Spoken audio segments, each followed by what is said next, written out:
first thing you do when you open your brokerage account, you log on. You have to research and find which brokerage works for you, and I'm more than willing to talk with you about that privately. And I don't give counseling or guidance. I just really want to ask you, what are you looking for in a brokerage? What are your investment goals? What are you trying to do? And the reason why I ask that is because I have 5 different brokerage accounts, and that's not to brag, but I have 5 different brokerage accounts because each one offers something different, and each one really caters to a different style of investing. So if you want to get started investing, you have to figure out what are your investment goals and how do you want to invest. And you log on to the brokerage site, and they'll ask you for your name, your social security number, because this is legal. This is not anything shady or anything like that. They need your social security number so that they can actually send you your 1099 DIV, which is 1099 divs, or your tax documents for your purchasing and selling of stock. Because when you buy stock, you're buying an asset, and when you sell it, you are actually liable for the proceeds, which can be taxed as a profit. So the IRS does not play about getting its money. So when these companies send you your 1099 div statements, they go on your tax return. It's really simple, really easy to do that. But this is a legitimate thing. It's not a hustle. It's not a side job. It's not the lottery. And that's the one thing I tell people, that when you start investing, you have to take it seriously, because there are serious ramifications in there. You can gamble in the stock market. You can play around in the stock market until you learn. And I encourage that, because stocks are a thing that you learn how you as you do it. Unless you study the books. And even after you study the books, it really benefits from actually having that firsthand experience, because you can read about taking losses, or you can read about, earning money, or, taking gains from the stock market. But you will never get the same feeling. You won't have the same emotions that you experience when you're actually doing it yourself, because a 5% loss doesn't sound big until it hits your account. And then a 5% gain, that doesn't sound big, and it probably won't even feel big when you actually get in your account. And you might decide that, oh, I'm up 20%. The stock is going up. Let me keep my money in here and keep getting this money. But you have to have a strategy with it, because if you don't take your gains out, it don't matter how high the stock goes. If you don't take your money out, you didn't actually earn money. And it doesn't matter how low the stock falls if you invested in it.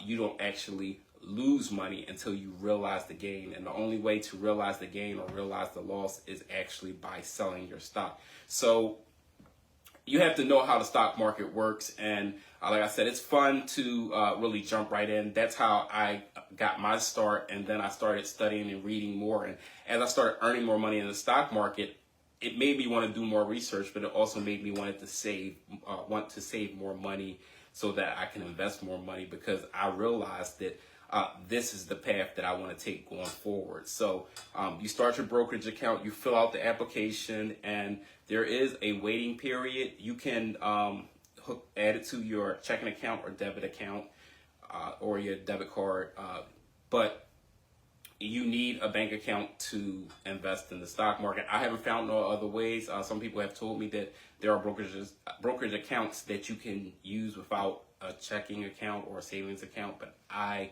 have never done that, and I don't trust that, because, like I said, this is actually a legitimate thing, buying and selling stocks. People have whole careers based on it, and some people do gamble in it, but you could gamble with anything. Some people hop behind the wheel of a car and they gamble with their lives, and some people take their entire savings and they gamble in the stock market, which is their financial life or their financial health. And I don't endorse that, but if that's what you want to do, it's your money. I just want everybody to know that there is a difference between investing and gambling.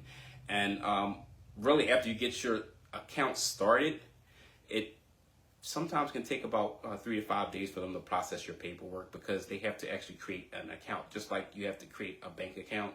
They have to verify that you are you, and that the person who is going to be taxed is actually the person who applied for this account. And once you get started, nobody tells you what to invest in. You're pretty much on your own. You can follow people online, or you can invest in things that you enjoy.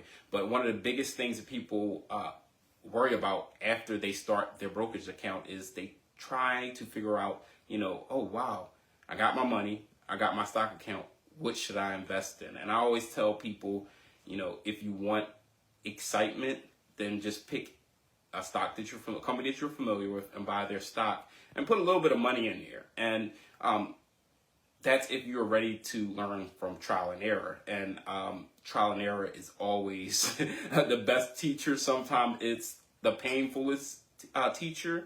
But you could also invest in an ETF index fund, and you can invest in a sector of the market. Like if you are very interested in technology stocks, you don't have to buy Facebook. You don't have to buy Netflix.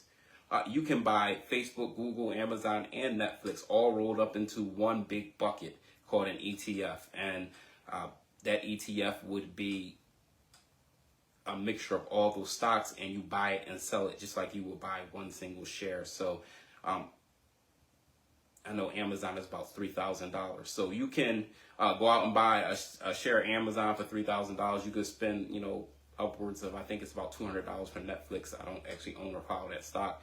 Or, upwards of $100 or whatever Facebook is trading at right now. You can throw all that in one stock, or you can take that same $100 and buy 3 to 4 shares of these ETFs, which is basically like buying a bucket of stocks, or like Neapolitan ice cream or fruit salad. It's a little bit of everything mixed in there, and you're not taking the risk based on the one thing that you brought. So I always steer people towards index funds or sector ETFs, but it's really up to you. And I really tell you that I don't like broadcasting my trades, because I don't want anybody to follow my trades. And I like to warn people about, following these internet gurus and following people who have hot stock tips, because the way the stock market works and the way society works, everybody will tell you, when to buy something, but nobody's telling you when to sell it. Or if they are telling you when to sell it, you got to pretty much stalk them and figure out, when you got to sell it, because they're going to sell their stock when it's best for them. And you probably won't get the warning until a couple of minutes or hours later. And that's the same thing when somebody tells you about buying a stock. They can say, yeah, I made $50 or $100. I made, $3,000 in this stock, and it's going straight up. You should buy now. Obviously, they brought it low to make that $3,000 that they're bragging to you about. And now you're dependent on their word that the stock will continue to go up beyond the $3,000 that they're already made. So they already made their money, and you're just chasing their returns instead of really earning your own. So I would say really just look around the market, look around the store, look around, and start a watch list if you don't know what to invest in, and invest in companies that are interesting to you.